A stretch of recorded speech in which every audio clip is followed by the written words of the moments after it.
Ondoren, gasetan daukagun Maxwell eta Boltzmannen ekuazioa edo baita Maxwell eta Boltzmannen garapena ere ezagutzen dana aztertuko dugu. Oso ezaguna den banaketa daukagu, oso erabilgarria dana.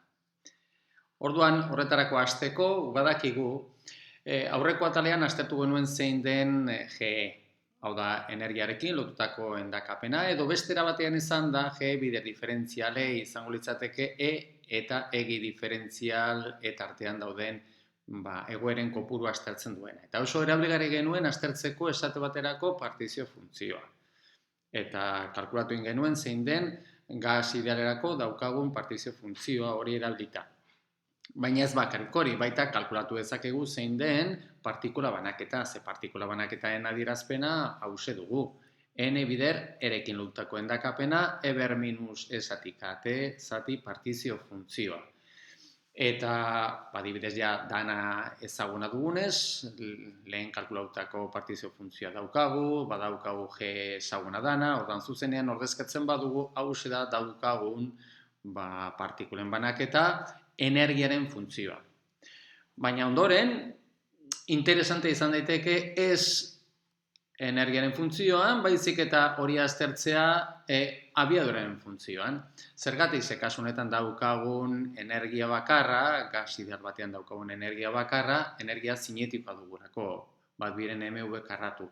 Eta energia eta abiadura era zuzenean erlazionatu daude. Eta interesante izan daiteke aztertzea zein den partikulen banaketa, baina abiaduraren funtzioan. Eta hori da Maxwell eta Boltzmannen ekuazioa edo Maxwell eta Boltzmannen banaketa da. Eta hori da ondoren aztertuko duguna. Beraz, horretarako badakigu esaten ari garen bezala, N bider diferentziale dala E eta ege diferentziale tartean dauden partikulen kopurua. Orduan, guk aztertu nahi badugu zein den V eta V gehi diferentzial V tartean dauden partikulen kopurua berdin izan behar denez, era honetan adierazita edo beste era honetan adierazita. Orduan, gure helburua da hau ateratzea, orduan hemetik askatzen badugu hause, daukagun adierazpena hause da. Orduan, NV izango da energien funtzioan daukagun partikulen banaketa, eta hortaz gain energia uberekiko derivatua.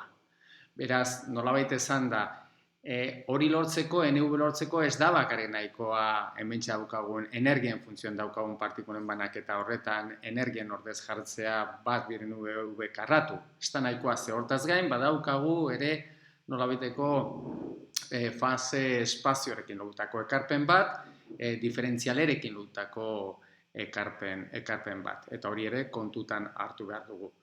Orduan, energiarekin lotutako partikulen banaketaren adierazpena ezagutzen dugu, orduan hause dugu, bakarrik egin behar duguna da hemen txakartzen den energien ordez, jartzen dugu bat biren MV karratu, eta gero bestaldetik egin behar dugu energien uberekiko derivatua. Energia bat biren MV karratu izanik. Eta hori izanik beste ekarpen bat daukagu MV dana. Zuzenean bi ekarpen biderkadura egiten badugu, zuzenean ja daukagu adierazpen hauze. Hau da, lortzen dugun abiaduraren funtzioan daukagun partikulen banaketaren adierazpena. Eta adierazpen hau da, adierazpen honi deitzen zaio Maxwell eta Boltzmannen ekuazioa edo banaketa. Berriro, esaten duen bezala, oso erabilgarria, oso ezaguna eta hainbat aldiz ikusiko duzuen banaketa bat. Orduan interesantea da, aztertzea zein den honek duen itxura, ze forma duen, hau da, grafikoa aztertzea, eta hementxe da eskubialdean daukaguna. Hementxe adierazten dugu, NV funtzio hori, V-ren funtzioan, edo V-ren funtzioan baino, V bider erro KT zati M-ren funtzioan adierazten du. Orduan ikusten duzuenez, hementxe daukago zerotik hasten da, hau da, V0an dauden partikulen kopurua 0 dugulako, eta maksimo bat erabiltzen da, eta halako gero baita abiadura handiagotzera jeisten dijoa, eta abiadura handitzen denean, edo oso handia denean partikulen kopurua ere txikitu edo 0rantz joango da. Hau da, honek duen itxura. Eta hau izan da, interesantea da aztertzea zein den partikulan banaketa honi dagokion gauza batzuk, ez? Esate baterako, aztertuko dugu ondoren, zein den partikula banaketa honi dagokion partikulen batez bestekoa, energiaren batez bestekoa, hau da, bat biren EV kargatuen batez bestekoa, aztertuko dugu baita non dagoen maksimoa, funtzioen maksimoa hementxe dugu, hementxe irudikatzen da partikulen batez bestekoa, bioren batez bestekoa, ikusten duzuen ez batez bestekoa ez dago maksimoen kokapenen berdinean, ez, batez ere hause gertatzen da, ze funtzio hause, maksimoarekiko simetrikoa ez dalako, hau da, eskerrean eta eskubikoan dagoen azalerak berdinak ez direlako, ikusten duz, hementxe dagoen alako izatza, luzeagoa da, abiadura handien duen ekarpenak direla eta horregatik batez bestekoa pisu gehiago dauka, abiadura maksimo horrekiko abiadura handiagoekin, eta horregatik batez bestekoa maksimoa baino pixka bat handiagoa dugu. Orduan, ondorengo aztertuko duguna izango da abiadura batez bestekoa, energien batez bestekoa, eta baita ere ikusiko dugu non dagoen maksimo hori, eta hori deituko diogu V max. Eta horretarako, batez bestekoei kalkulatzeko erabiliko dugu hementxe abioren funtzioan daukagun partikulen banaketa. Ze hau izan da, zuzenean esan genezake zein den abiadura bat izateko probabilitatea. Ze hau partikulen kopura adierazten duenez, hementxe guk egiten badugu zuzenean zati n egiten badugu, partikulen banaketa zati n, beraz hementxe dagoen n horrekin simplifikatzen dena, beraz hau izango duguna, hau bera probabilitatea adierazten du. V-ren funtzioan daukagun probabilitatea, probabilitatea baino, V jarraitua denez, dentsitate probabilitatea. Beraz, hau dentsitate probabilitatea izan da, gu kalkulatu dezakegu, zein den nahi dugun batez bestekoak. Eta hori da, ondoren egingo duguna. Beraz, lehenengo, hementxe daukagun aurrean garautako adierazpen honi esker, T temperaturan dagoen gas monoatomikoari osotzen duen partikulen batez bestekoen abiadura kalkulatuko dugu. Esan dugun bezala, hau zati n partikulen banaketa zati n eginez, dentsitate probabilitatea daukagu, eta beraz, V-ren dentsitate probabilitatea bider V izango dugu abiaduraren batez bestekoa. Era horretan kalkulatzen dugu zuzenean batez bestekoa.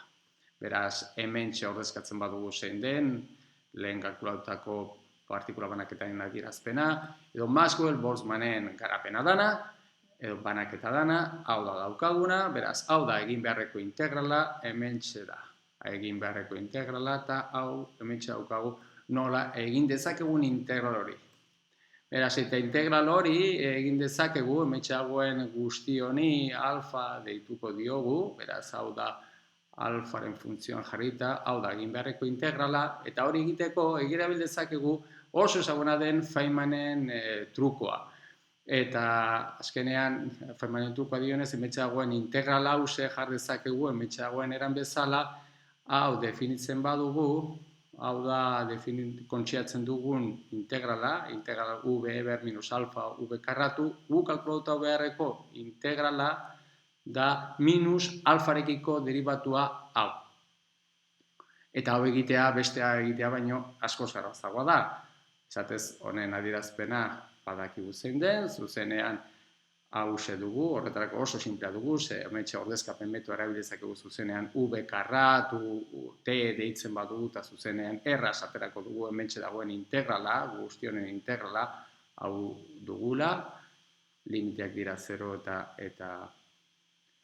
eta infinito, beraz, geratzen zaren integrala 0-rekin doan ekarpena, beraz, horren integrala basati bi alfa dugu, alfareko derivatua egiten badugu minus batekin basati bi alfa karratu, eta alfa hau izan da, zuzenean ordezkatzen badugu, badakigu, beraz, lortu dugu horren integrala hause dugula.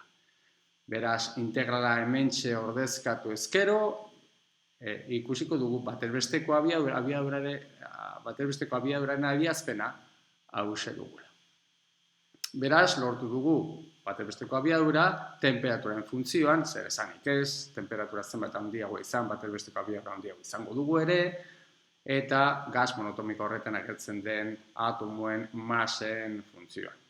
Interesantea da gutxi gorako balio bat ateratzea, eta temperatura hartzen badugu ingurugiroko temperatura arrunta, 300 Kelvin hartzen badugu, eta oxigeno atomoarekin, edo atomo arrunta batekin ordezkatzen badugu ametsa dagoen masa, ateratzen zaigun batez besteko abiadura, interesantea da, 700 metro segunduko abiadura da. Beraz, ikusten duzuen ez, edo kilometro orduko abiaduran, 2500 kilometro orduko abiadura. Ja, itzelezko abiadura importanteak dira hortxe atomoak dituztena, esate baterako gure inguruen dauden, airean dauden atomoak daukaten abiadura horren bestekoa dugu, bai? Bueno, orduan, beste temperatura bat izan da, era horretan kalkulatu genezake. Orduan, ja, aztertu dugu zein den batez besteko abiadura, eta ondoren, interesante izan daiteke, kalkulatzea zein den batez besteko energia. Gauza bat, batez besteko energia da bat biren M V karratuaren batez bestekoa. Baina V karratuaren batez bestekoa ez da batez bestekoaren karratua. Hori ez da zuzena. Hau ez da betetzen. Beraz, horretarako, kalkulatu nahi badugu V karratuaren batez bestekoa, berriro egin behar dugu hementxe egindako prozedura berdina, baina V karratuarekin hemen. Eta hori da ondoren egingo duguna. Beraz, energiaen batez bestekoa kalkulatu nahi duguna, hau da, kasu honetan egin beharreko integrala, berriro diotzuet, hemen txagertzen den partikulen banaketa zatien, probabilitate edo entzitate probabilitatea dugulako, beraz, kasu honetan egin beharreko integrala, hau dugu. Integra hori egiteko ere Feynmanen trukua berriro erabiliko dugu, berriro horretarako, hemen txagertzen den koefiziente honi alfa deituko diogu, eta horretak kasu honetan, hemen txagertzen den V karratu, alfa hori izanik, V berlau barkatu hemen dagoen alfa hori izanik, hori lortzeko alfarekiko bigarren deribatua egin beharko dugu honen gainean. Kasu honetan hau izango da gure oinarrizko integrala, gero alfarekiko bigarren deribatua eginez, karo hemen birritan ateratza V karratu birritan aterako zaigu, eta hortik V berlau lortuko dugu. Eta honen integrala badakigu zein den, hau da daukagu, beraz zuzenean honen alfarekiko bigarren deribatu eginez, hau da lortzen duguna. Eta alfarekin ordezkatzen badugu, hemen daukagun konstante horiek, hau da ateratzen zaiguna. Eta beraz, hau hemen sartuz, eta zuzenean geratzen zaigun, energiaren batez bestekoa, 3 biren KT dugu. 3 biren KT dugu. Ikusten duzuenez, KT-ren energien batez bestekoa KT-ren proportzionala dugu. Horregatik, energia zinetiko partikulat daukaten, energia zinetikoa KT-ren proportzionala dugu. Izatez, 3 biren faktore batekin. Horregatik, KT horrek ematen du, energia termikoaren adierazlea da. Zenbat KT handiago izan, energia zinetikoa handiagoa dalako. Ze energia zinetikoaren batez bestekoa KT-ren proportzionala dugulako. Eta emaitza hori oso interesgarria dugulago berriro ere. Emaitza hori askotan erabiltzen den emaitza dugu. Energia atomo, gas batean daukaten energia zinetikoaren batez bestekoa, 3 biren KT-en berdina dugula. Eta azkenik, interesanta izan daiteke esate baterako, beste ezaugarri bezala aztertzeko, zein den banaketen funtzioak duen maximoa. Eta horretarako oso sinplea dugu, bakarrik egin behar dugu, partikulen banaketa uberikiko deribatua 0 egin, eta zuzenean lortuko dugu zein pututan daukagun maksimoi. Eta lehen esan dugun bezala, interesante da hause, lortzen den emaitza hause, konparatzea batez besteko abiadurarekin, lortu dugun abiadurarekin, ikusteko zein den handiagoa, eta ikusten dugu, hementxe irudian, adierazi genuen bezala, maksimoa batez besteko abiadura baino txikiagoa dugula, aipatu dugun arrazoi horrengatik. Beraz, hemen gure helburua izan da, oso ezaguna den Maxwell gas idealetan da gertatzen den Maxwell eta Boltzmannen banaketa edo ekuazioa, hau izan duguna, beraz, U-beren funtzioan daukagun partikulen kopurua, hau dana, eta horrekin, pixka bat jolastu egin dugu, aztertzeko zein den, banaketa hori dagokion ezaugarriak, kalkulatu egin dugu zein den batez bestekoa, abiadurarena, energiarena, zein puntuetan dagoen, maksimoa eta bar.